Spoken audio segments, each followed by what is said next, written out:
जरूर।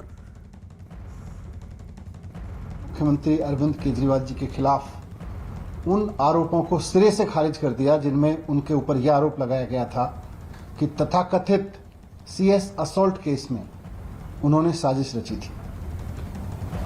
आज माननीय अदालत ने कह दिया कि ये सारे आरोप झूठे थे, ये सारे आरोप बेबुनियाद थे और अरविंद केजरीवाल जी को आज माननीय अदालत ने तथाकथित फर्जी सीएस असॉल्ट केस में पूरी तरह से बरी कर दिया। हम पहले दिन से कह रहे थे कि ये जो आरोप लगाए जा रहे हैं ये झूठे हैं, ये मनगढ़ंत हैं, ये बहुत बड़ा षड्यंत्र रचा गया है अरविंद केजरीवाल जी के खिलाफ में। पहले दिन से हम इस बात को बार बार दोहरा रहे थे और आज अदालत में ये साबित हो गया कि अरविंद केजरीवाल जी के खिलाफ एक बहुत बड़ी साजिश रची गई थी, एक बहुत बड़ा षड्यंत्र रचा गया था दिल्ली की चुनी हुई लोकप्रिय सरकार को नाकाम बनाने के लिए। और ये षड्यंत्र रचा गया था देश के प्रधानमंत्री नरेंद्र मोदी जी और उनकी भारतीय जनता पार्टी और उनकी केंद्र सरकार के इशारे पर। उनके इशारे पर दिल्ली पुलिस ने अरविंद केजरीवाल जी के खिलाफ मारपीट का एक झूठा मुकदमा दर्ज किया, पूरी तरह से झूठा मुकदमा दर्ज किया। और उसके बाद में उनके घर पे छापे मारे गए, उनके दफ्तर पे छापे मारे गए। ये मुकदमा कितना झूठा था आज माननीय अदालत ने इसको साबित कर दिया। ये मुकदमा इतना झूठा था कि इस मामले में आज अदालत ने अरविंद केजरीवाल जी के खिलाफ आरोप तय करने से भी मना कर दिया।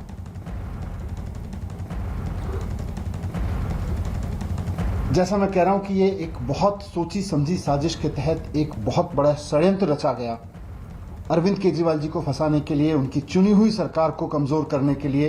पूरी तरह से झूठ और षड्यंत्र का एक ऐसा ताना बाना रचा गया कि एक चीफ सेक्रेटरी के ऊपर हमला हुआ, अरविंद केजरीवाल जी ने उसकी साजिश रची। हम सब जानते हैं कि आज पूरे देश में अरविंद केजरीवाल जी सबसे लोकप्रिय चुने हुए मुख्यमंत्री हैं और इसीलिए भारतीय जनता पार्टी उनसे घबराती है। इसीलिए भारतीय जनता पार्टी की इस घबराहट की वजह से ही प्रधानमंत्री नरेंद्र मोदी जी और उनकी केंद्र सरकार ने अरविंद केजरीवाल जी के खिलाफ ये षड्यंत्र रचवाया, उनके खिलाफ फर्जी एफआईआर करवाई मारपीट के मामले में, उनके खिलाफ फर्जी एफआईआर करवाई षड्यंत्र रचने के मामले में। और पूरा का जो पूरा सिस्टम है केंद्र सरकार का, उसको इस्तेमाल किया गया, दिल्ली पुलिस का इस्तेमाल किया गया, केंद्र सरकार का पूरा सिस्टम अरविंद केजरीवाल जी के खिलाफ और उनकी चुनी हुई सरकार के खिलाफ लगा। हम जानते हैं कि और हम सब ने देखा कि कैसे अरविंद केजरीवाल जी के घर पे छापे मारे गए थे, उनके दफ्तर पे छापे मारे गए थे, उनके बेडरूम में पुलिस घुसाई थी। आजाद हिंदुस्तान का शायद ये पहला वाकया होगा कि किसी चुने हुए मुख्यमंत्री के साथ इस तरह से आतंकवादी जैसा व्यवहार किया गया। और आजाद हिंदुस्तान का शायद आज क्योंकि कोर्ट में साबित हो गया तो अब कहना चाहिए ये बात कि आजाद हिंदुस्तान का शायद ये पहला ऐसा वाकया होगा जहां एक चुने हुए प्रधानमंत्री ने चुने हुए मुख्यमंत्री के खिलाफ इतनी बड़ी साजिश रची, उनको इस तरह से एक षड्यंत्र में फंसाने की कोशिश की, उनकी चुनी हुई सरकार को डिरेल करने की कोशिश की गई। दिल्ली सरकार के अधिकारियों को विवश किया गया कि वो काम ना करें, दिल्ली की चुनी हुई सरकार से लड़ें। 6 महीने तक दिल्ली की जनता का कामकाज ठप रखा गया।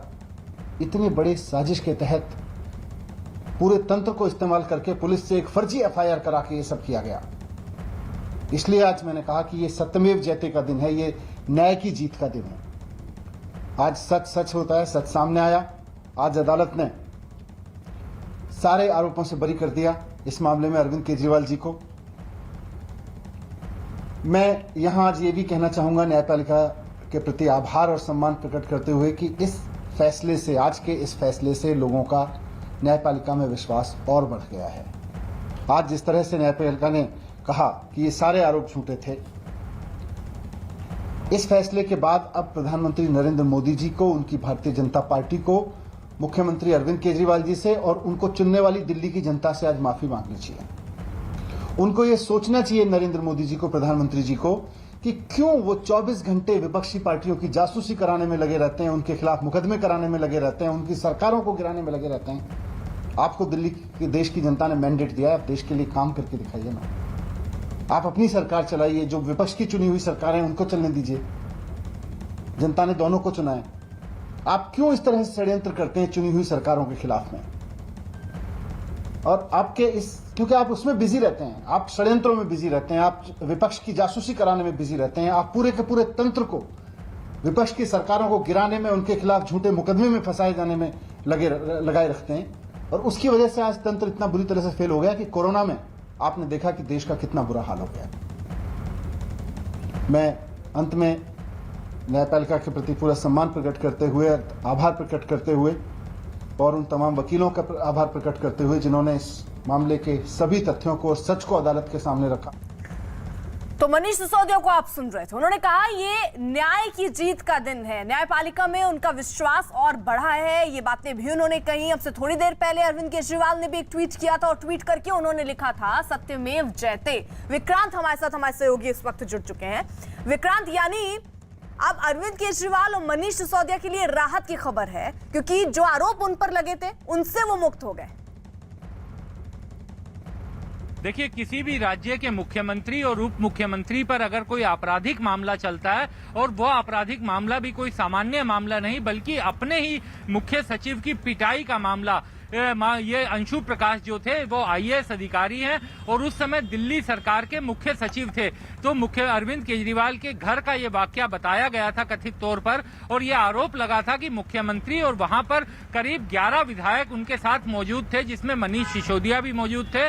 और दो इस मामले के आरोपी, 2 विधायकों पर, अमानतुल्लाह खान और प्रकाश जारवाल, सिर्फ इन 2 आरोपियों पर अदालत ने चार्ज फ्रेम किए हैं। यानी अभी इन पर ट्रायल चलेगा, अदालती प्रक्रिया अब आगे बढ़ेगी। सबसे पहली प्रक्रिया अदालत में होती है चार्ज फ्रेम करना। अगर अदालत को प्राइमा फेसी इतने सबूत मिलते हैं कि किसी भी आरोपी पर केस चलाने के लिए, उसका ट्रायल चलाने के लिए आगे बढ़ सके तो चार्ज फ्रेम होते हैं। लेकिन इस मामले में अदालत ने आरोप तय करने लायक भी सबूत नहीं माने जांच एजेंसी के, और इसी कारण मुख्यमंत्री, उप मुख्यमंत्री समेत कुल 9 लोगों को, 9 विधायकों को इस मामले में आरोप मुक्त किया गया है। और बाकी जो 2 विधायक हैं उनके ऊपर केस चलेगा, उनके ऊपर अदालती प्रक्रिया चलेगी और ट्रायल के दौरान उनका दोष साबित होता है तो उनको सजा होगी, वरना वो बरी होंगे। ये एक लंबी अदालती प्रक्रिया है। लेकिन मनीष सिसोदिया और मुख्यमंत्री अरविंद केजरीवाल के लिए राहत की बात इसलिए है क्योंकि अगर चार्ज भी फ्रेम हो जाते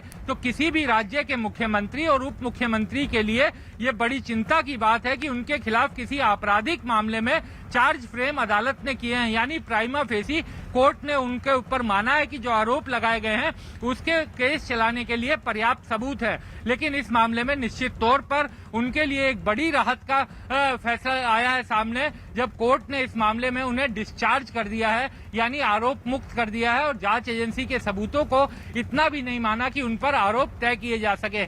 उस समय जब ये घटना हुई थी तब भी अरविंद केजरीवाल और मनीष सिसोदिया की तरफ से ये कहा गया था कि ये गलत और बेबुनियाद आरोप है।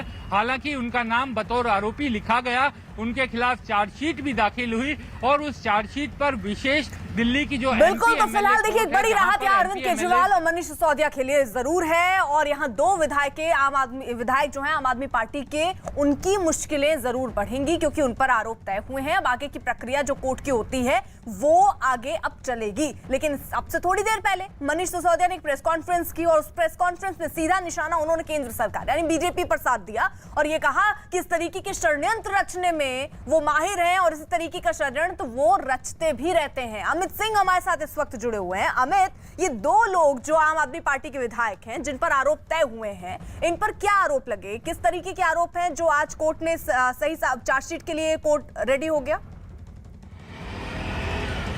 देखिए, इन दोनों विधायक जो प्रकाश जारवाल हैं और अमानतुल्लाह खान हैं, इनके लिए मुश्किलें बढ़ गई हैं क्योंकि जिस तरीके से अंशु प्रकाश ने कहा था कि जब रात में उनको मुख्यमंत्री अरविंद केजरीवाल के घर पर बुलाया गया था, उस वक्त जो सोफा पे उनको बैठाया गया था, उन सोफा के बीच में अंशु प्रकाश जहां बैठे थे, एक तरफ प्रकाश जारवाल थे और दूसरी तरफ विधायक अमानतुल्लाह खान थे। दोनों विधायकों ने बदतमीजी की। उन्होंने इस केस में आरोपी जो है मुख्यमंत्री अरविंद केजरीवाल, उप मुख्यमंत्री मनीष सिसोदिया समेत 13 विधायकों को बनाया था और इनमें से 11 विधायक मुख्यमंत्री अरविंद केजरीवाल और मनीष सिसोदिया उप मुख्यमंत्री को लेकर, ये जो तमाम 11 विधायक थे, इनके लिए राहत की खबर है। कोर्ट ने नहीं माना कि इन 11 यानी देखिए जो चार्जशीट दिल्ली पुलिस ने दाखिल की थी उस पर आरोप के तौर पर इन 2 विधायकों के लिए कोर्ट ने कहा इन दोनों को आरोपी बनाया गया, बाकियों को मुक्त किया गया है।